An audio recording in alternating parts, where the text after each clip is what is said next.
उठा के ऊंची आवाज में कहो हालेलुया।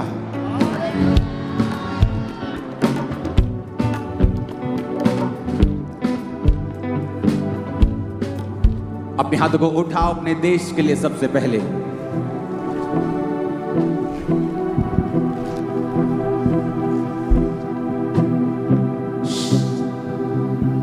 अपने हाथों को उठाओ अपने देश के लिए।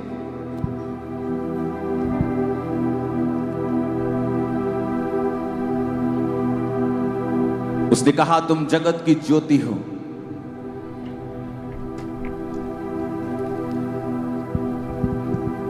मसीही लोगों के लिए ज्योति शब्द प्रयोग किया गया क्योंकि उसने कहा तुम इस पृथ्वी का नमक भी हो। तुम्हारी प्रार्थनाओं के कारण तुम्हारा परिवार, तुम्हारा शहर, तुम्हारी स्टेट, तुम्हारा देश मैं आशीषित करूंगा। अपने देश के लिए हम प्रार्थना करेंगे अपने हाथों को उठा के कि खुदाबंद हमारे देश को आशीषित करे। जिस देश से आप मुझे देख रहे हैं उस देश के झंडे को अपने हाथों में उठाएं और अपनी स्पिरिट में उठाएं और उसे छुएं। खुदा बाप तेरा रहम, तेरी कृपा को मांगते हैं खुदाबंद। इकोनॉमी के ऊपर तेरी बरकत को मांगते हैं खुदाबंद। पॉलिटिशियंस के लिए प्रार्थना करते हैं कि तेरा आत्मा अपनी बुद्धि उनको दे खुदा बाप। बोझ के साथ वो तेरी सेवा को करे मेरे सामर्थ्य परमेश्वर।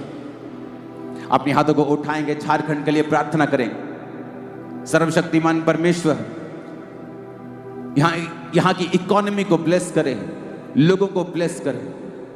और हम देखेंगे आने वाले समयों के अंदर झारखंड में बहुत से ऐसे मिनरल रिसोर्सेस, उनकी नई खदानें, उनकी नई चीजें परमेश्वर उनको देगा, इस स्टेट को देगा। नई डिस्कवरीज होंगी इस स्टेट की बेहतरी के लिए, फाइनेंशियल बेहतरी के लिए, क्योंकि आप इस स्टेट के लिए प्रार्थना कर रहे हैं। झारखंड चर्च, झारखंड कलीसिया वो आपकी प्रार्थना को सुनकर इस स्टेट को आशीषित करेगा। और आप न्यूज को सुनेंगे कि परमेश्वर ने नए मिनरल खदानें, डिस्कवरी आपको दी है, नई खोज हुई है और यह आपके लिए बरकत का कारण होगा। परमेश्वर ऐसे चर्चेस को उठाएगा, पास्टर्स को उठाएगा जो स्टेट की बेहतरी के लिए काम करेंगे। बहुत से बच्चों को पढ़ाएंगे, बहुत से वृद्ध आश्रम को खोलेंगे, बहुत से उन्नति में हिस्से को डालेंगे, बहुत से प्रार्थनाएं करेंगे, बहुत से हॉस्पिटल्स में काम करेंगे, चैरिटी करेंगे, हॉस्पिटल्स को खोलेंगे। ये मसीही लोगों के लिए परमेश्वर ठहरा चुका है इस झारखंड स्टेट के लिए कि वो आप लोगों के लिए करने जा रहा है और वो आपको ऊंचा करने के लिए जा रहा है। जब लोग आपको ये करता हुआ देखेंगे, परमेश्वर का आत्मा कहता है वो देखेंगे खुदा की महिमा को, वो देखेंगे ये परमेश्वर के लोग हैं और ये सेवा किस तरह से कर रहे हैं। बाइबल कहती है कि तुम्हारे भले कामों को देखकर तुम्हारे पिता की जो स्वर्ग में है बड़ाई हो। वो आपके भले कामों को देखेंगे। परमेश्वर आज आपको ग्रेस दे रहा है हॉस्पिटल्स खोलने की, स्कूल्स खोलने की, चर्चिस को खोलने की, सुसमाचार को फैलाने की, इवेंजलिज्म को फैलाने की। वो आपको ग्रेस दे रहा है झारखंड चर्च। आप किसी भी चर्च से क्यों नहीं हैं, किसी डिनोमिनेशन से क्यों नहीं हैं, हम सब भाई हैं, हम सब एक हैं। हमारा एक ही पिता, हमारा एक ही परमेश्वर है, हमारा एक ही लक्ष्य है, रूहों को बचाना। यीशु मसीह धर्म परिवर्तन करने नहीं, वो जीवन का परिवर्तन करने के लिए आए। और जब लोगों ने समझा कि यीशु के पीछे भीड़ हो चली है, ये कोई पॉलिटिकल काम करेगा, ये कोई राजा बन जाएगा, ये सरकार को उल्टा कर देगा, तो परमेश्वर ने कहा मेरा राज्य इस धरती का नहीं है, मेरा राज्य तो स्वर्ग का है। उसके चेले भी उसको समझ नहीं पाए और चेलों की मां ने कहा जब तू अपने राज्य में बैठे तो मेरे एक बेटे को दाहिने और एक को बाहिने बिठाना, दोनों को मंत्री बना देना। परमेश्वर ने कहा मेरा राज्य यहां का नहीं है, मेरा राज्य स्वर्ग का है। आज मेरी प्रार्थना है पिता, इन झारखंड के प्यारे लोगों को तो अपने राज्य के लिए, अपनी महिमा के लिए इस्तेमाल कर। तेरे ये स्वर्गीय राज्य को ये झारखंड में लेके आए खुदाबंद। तेरे जीवित नाम में हम मांगते, बुरा झारखंड बोले आमीन। आपका आमीन आज इतना ऊंचा हो कि बिहार स्टेट में भी वो सुनाई देना चाहिए, आपके पड़ोसी स्टेट्स को सुनाई देना चाहिए। 7 बार कहेंगे आमीन ऊंची आवाज में। थैंक यू जीसस बोलते हो।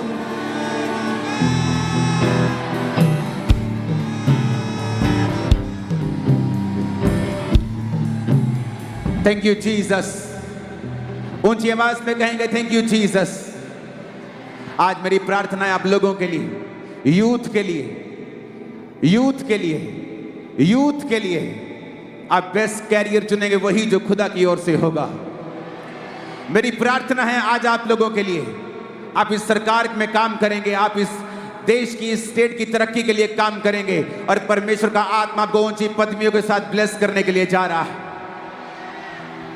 मैं देख रहा हूं आपकी प्रार्थनाओं के जरिए परमेश्वर का आत्मा झारखंड कलीसिया, आप किसी भी चर्च के क्यों नहीं हैं, मैं सबसे बात कर रहा हूं, मैं सबसे बात कर रहा हूं, मैं खुदा के लोगों से बात कर रहा हूं। मेरी बहनों, वो आपके लिए रास्तों को खोलेगा, वो आपके फाइनेंशियल चीजों को पूरा करेगा, वो आपकी जरूरतों को पूरा करेगा। आपका पति आपका आदर करेगा, आपकी पत्नी आपका आदर करेगी, आपके बच्चे यहोवा की ओर से ठहराए हुए होंगे। जब आप खुदा की महिमा करते हैं, परमेश्वर की महिमा करते हैं, सोच लेते हैं कि मुझे यीशु के लिए जीना है, मुझे पाप रहित होकर जीना है, पवित्रताई में जीना है, मुझे परमेश्वर की मर्जी को ही पूरा करना है, उस समय से परमेश्वर आपकी जिंदगियों में काम करना आरंभ कर देता है। उस समय से परमेश्वर शैतान के कामों को नष्ट करना शुरू कर देता है।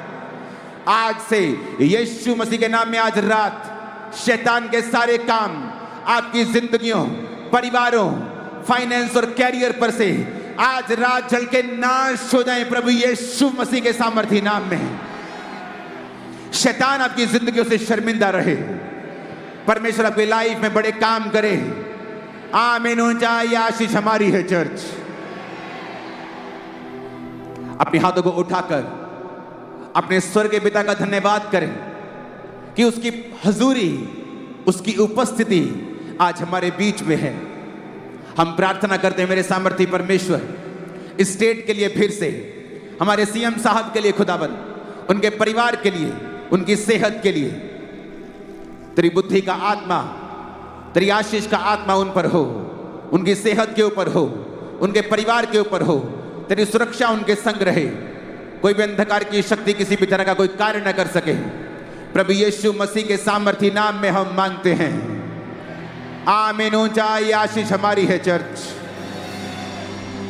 खुदावंद का आत्मा, आप उसकी उपस्थिति को महसूस कर पा रहे हैं, आप उसकी प्रेजेंस को आप महसूस कर पा रहे हैं कि वो आपके बीच में मौजूद है। मेरी प्रार्थना है और खुदावंद की स्पिरिट मुझसे कह रही है कि सब लोग ये प्रार्थना करें कि प्रभु आज मुझसे बात कर, तेरे वचन के जरिए मुझसे बात कर, क्योंकि वचन में लिखा है तू अपने वचन को भेजकर मुझे चंगा करता है। मैं चंगा होने के लिए तैयार हूं, तेरी बात सुनने के लिए तैयार हूं। और आज मैं आप लोगों के लिए भविष्यवाणी कर रहा हूं। आप बांझ के रूप में इस मीटिंग में आए हैं, लेकिन मैं यीशु मसीह का दास होने के नाते आपको बेटों और बेटियों के साथ ब्लेस घोषित करता हूं। आप अगली मीटिंग जब झारखंड में होगी, आप ये टेस्टिमनी देंगे, आप ये गवाही देंगे कि परमेश्वर ने मेरी गोद को भर दिया है, मेरी शर्मिंदगी को दूर कर दिया है। आज आपकी सारी रसौलियां, आज आपके सारे रोग परमेश्वर अपनी ही सामर्थ्य से जला के नाश कर देंगे और आपकी जिंदगियां आज से सेम ना होंगी यीशु मसीह के सामर्थी नाम में। खुदावंद कहता है और वो चाहता है कि आप लोग ये प्रार्थना करें। तो इससे पहले कि हम प्रार्थना करें, अपने घुटनों पे आ जाएं, अपने घुटनों पे आके अपने वचन को, बाइबल को उठाएं और पिता से कहें कि पिता, आज मैं तेरे वचन को सुनने के लिए तैयार हूं। तेरा सामर्थी वचन जो मुझे बदलने की ताकत रखता है, जो चंगा करने की ताकत रखता है, मैं उसे सुनने के लिए पूरी तरह से तैयार हूं। उठाएं अपने हाथों को, कहें अपने खुदा से, अपने बाप से कहें कि आप उसको सुनने के लिए पूरी तरह से तैयार हैं। ऊंची आवाज में प्रार्थना करेंगे सब जन।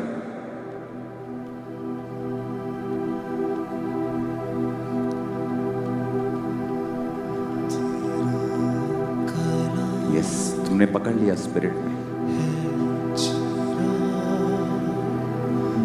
मेरी राहों की रोशनी तेरा कलाम है चिराग, तेरी राहों की रोशनी अपने दिल में मैंने इसको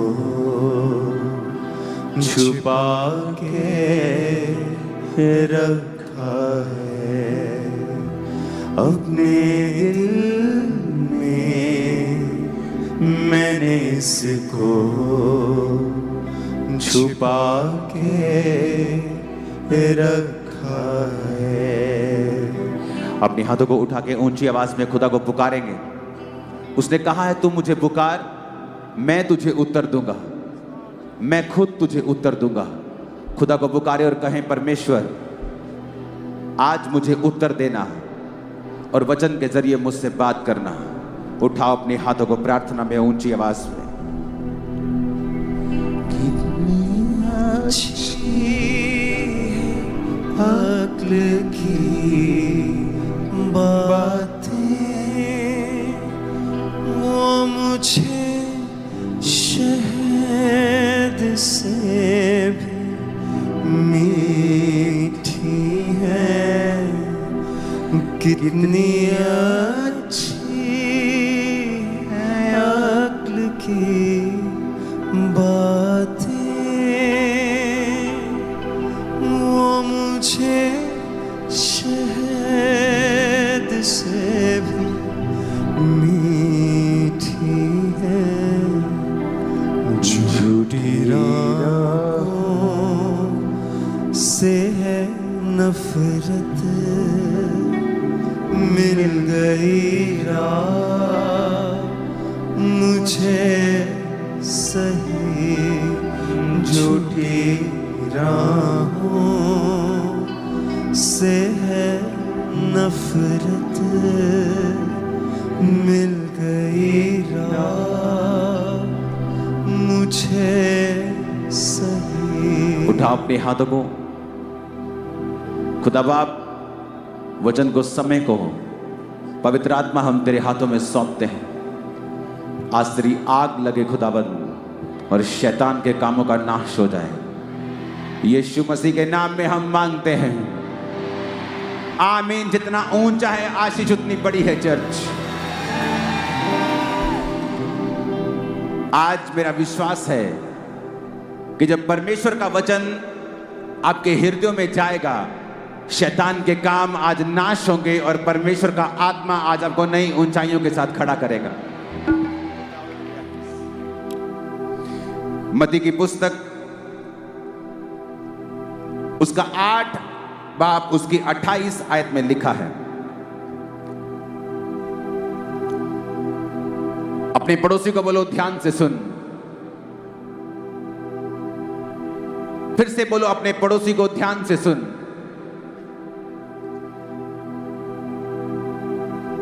मत्ती 8 उसकी 28 आयत में लिखा है, जब उस पार वो गदनेरियों के देश में पहुंचा तो 2 मनुष्य जिनमें दुष्ट आत्माएं थी कब्रों से निकलते हुए यीशु से मिले। वो इतने प्रचंड थे कि कोई उस मार्ग से नहीं जा सकता था। उन्होंने चिल्लाकर कहा, हे परमेश्वर के पुत्र, हमारा तुझसे क्या काम? क्या तू समय से पहले हमें दुख देने आया है? उनसे कुछ दूरी के ऊपर सूरों का एक झुंड चर रहा था।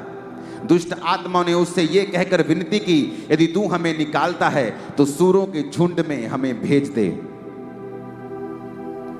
उसने कहा जाओ, और वो निकलकर सूरों में बैठ गए और देखो सारा झुंड कड़ाड़े पर से झपटकर पानी में जा पड़ा और डूब मरा।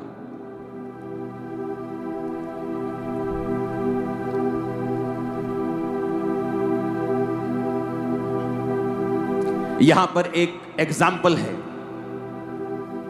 कि यीशु मसीह एक रास्ते में जा रहे थे और दुष्ट आत्माओं से ग्रसित व्यक्ति उनको मिलता है। और प्रभु यीशु मसीह जब उसमें से दुष्ट आत्मा को निकाल रहे थे तो उसने कहा कि मुझे अथाह गड्ढे में नहीं भेज, वो सामने सूरों का झुंड चल रहा है, हम सेना हैं, हम बहुत हैं, हमें उनमें भेज दे। यीशु मसीह ने कहा जाओ, और वो बाइबल कहती है वो सूरों के झुंड में बैठकर सूरों का झुंड पानी में जाता है और वो सब मर जाते हैं और चरवाहे जाकर नगर में समाचार देते हैं।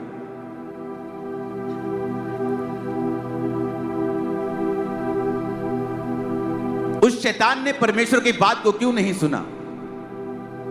क्यों वो परमेश्वर के कहने के ऊपर अथाह गड्ढे में नहीं गया, बल्कि उसने परमेश्वर को बोला कि मुझे सूरों में जाने दे? क्यों? क्या वो 5,000 थे इसलिए? क्या वो 7,000 की सेना थी इसलिए कि परमेश्वर ने उनके साथ कॉम्प्रोमाइज कर लिया? बाइबल में सूअर चराना पाप था, और जहां पर परमेश्वर का वचन टूट रहा था, शैतान ने कहा मुझे वहां जाने दे। और वचन ये कहता है जहां परमेश्वर का वचन टूटता है, शैतान वहां पर काम करने का अधिकार रखता है।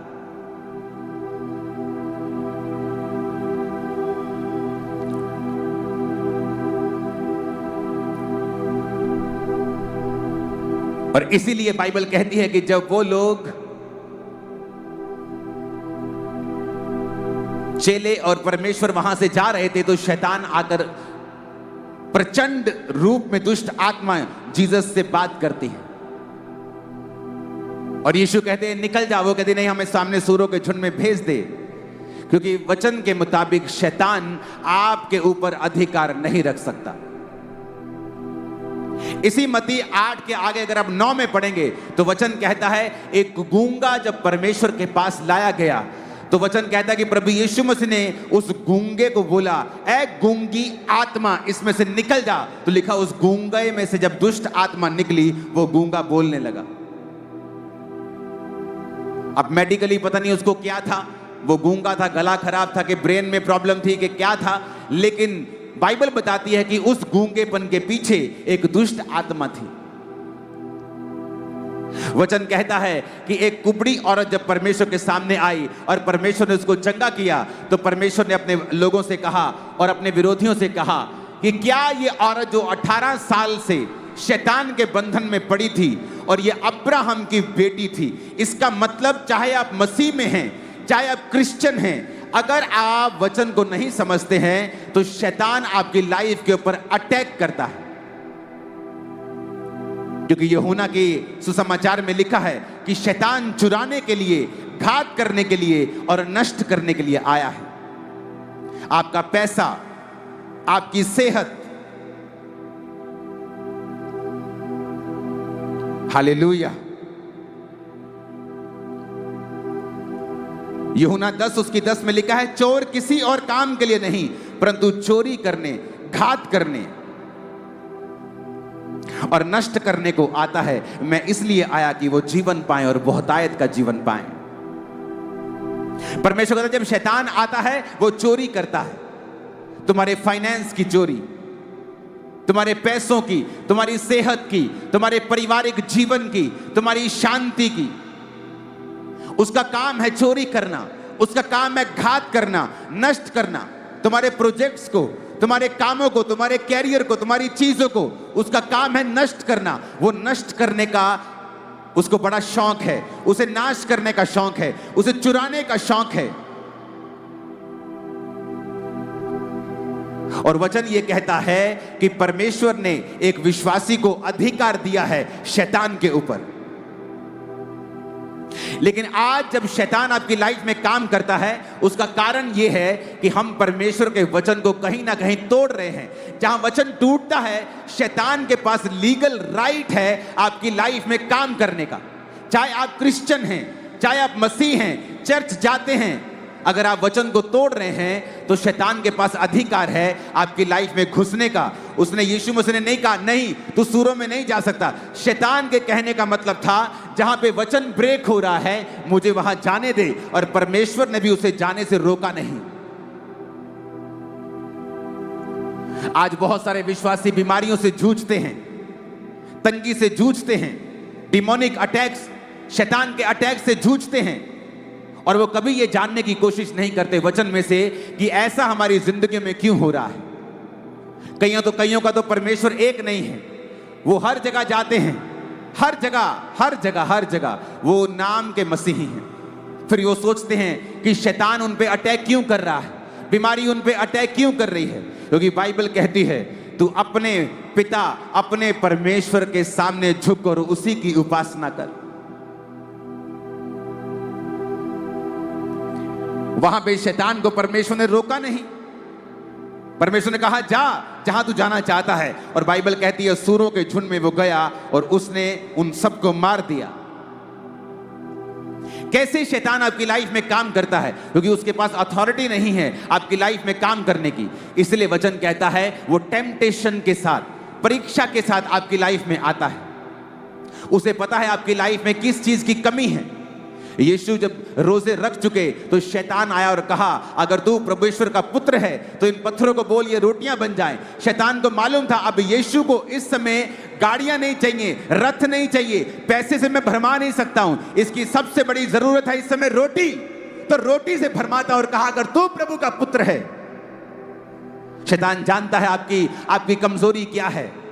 वो जानता है आपकी कमजोरी टीवी है, आपकी कमजोरी लड़की है, आपकी कमजोरी लड़के हैं, आपकी कमजोरी व्यभिचार है, आपकी कमजोरी चोरी है, लालच है, डर है। वो आपकी कमजोरियों को जानता है और उन्हीं कमजोरियों के साथ वो आपको परखता है, क्योंकि जब तक वो आपको उस पाप में नहीं गिराएगा आपकी जिंदगी में उसका कोई भी लीगल अधिकार नहीं है काम करने का। और जब आप उसको अधिकार दे देंगे तो वचन कहता है प्रभु यीशु मसीह उसको आपकी जिंदगी में डिस्ट्रक्शन करने से, नाश करने से रोकेंगे नहीं। फिर आप प्रभु को नहीं कह सकते कि मेरी जिंदगी में ऐसा क्यों हो रहा है। फिर आप नहीं कह सकते प्रभु ये मेरी लाइफ में क्यों हुआ, क्योंकि वचन कहता है, प्रभु ने कह दिया है मेरे बेटे मेरी बेटी शैतान नाश करने, घात करने, चोरी करने के लिए आया है, पर वो तेरी जिंदगी में काम नहीं कर सकता अगर तू उसको काम करने का मौका ना दे। तो वो टेम्पटेशन से आता है, परीक्षा से आता है। वो जानता है तुम्हारी कमजोरी क्या है, वो जानता है फोन तुम्हारी कमजोरी है, वो तुम्हें फोन पे इंटरटेनमेंट में लगा के रखेगा ताकि तुम्हें पाप के साथ रखे और प्रभु से दूर रखे। वो जानता है तुम्हारी कमजोरी क्या है, पैसा तुम्हारी कमजोरी है, पावर तुम्हारी कमजोरी है, कोई व्यभिचार तुम्हारी कमजोरी है, डर तुम्हारी कमजोरी है, वो सब जानता है। वो सालों पुराना शैतान इब्लीस, वो सांप, वो जानता है तुम्हारी कमजोरी क्या है। वो झूठ बोलता है। वचन कहता है यूहन्ना 8 उसकी 44 आयत में वो झूठा है। वो आपसे झूठी बातें कहता है, आपके विश्वास को हिलाता है, हर बात को आपके विश्वास के खिलाफ वो इस्तेमाल करता है। क्यों? ताकि आपको परमेश्वर से दूर ले जाए, क्योंकि जब तक आप प्रभु से दूर नहीं जाएंगे वो आपकी लाइफ के ऊपर अटैक नहीं कर सकता है। जब तक आप परमेश्वर के वचन से दूर नहीं होंगे तब तक वो आपकी लाइफ के ऊपर अटैक नहीं कर सकता है। वो चाहता है आप संगतियों से दूर रहें, वो चाहता है आप चर्च से दूर रहें। ये कहकर वो आपको डिसेप्शन देता है कि कोई बात नहीं, संगति करनी है तो घर में बैठकर भी कर सकता है। और ये सदी का सबसे बड़ा झूठ है विश्वासियों के अंदर, क्योंकि वचन कहता है, परमेश्वर का दास पौलुस कहता है कि जिस तरह कलीसियाओं की रीति है हफ्ते के पहले दिन इकट्ठे होना मत छोड़ो। पहले हम शनिवार को इकट्ठा हुआ करते थे, सब्त के दिन।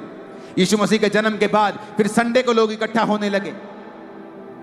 वो आपको डर से भरमाता है, आपको ओप्रेस करता है, डर आपको देता है, डराने की कोशिश करता है। जिस तरह उसने नेहेमिया को डराने की कोशिश की और आके एक क्रिश्चियन व्यक्ति ही नेहेमिया को बोला कि अपना जान बचाने के लिए भाग जा, ऐसा कर, खुदा के घर में भाग जा, परमेश्वर के मंदिर में प्रवेश कर ले, कोई तुझे वहां पकड़ने नहीं आएगा। वो जानता था कि वहां होली में, परम पवित्र और पवित्र स्थान में सिर्फ याजक जा सकते हैं और कोई नहीं जा सकता। अगर मैं वहां जाऊंगा तो मैं दोषी ठहरूंगा और जो मैं काम करने के लिए आया हूं वो नहीं कर पाऊंगा। शैतान आपको डर से भरमाता है, वो आपको परीक्षाएं देता है, आपकी कमजोरियों से भरमाता है, पाप देता है, सुंदरता से, पैसों से, पावर से, डिस्ट्रैक्शन से वो आपको कहीं ना कहीं गिराने की कोशिश करता है, क्योंकि वो आपकी जिंदगियों से चुराना चाहता है, घात करना चाहता है और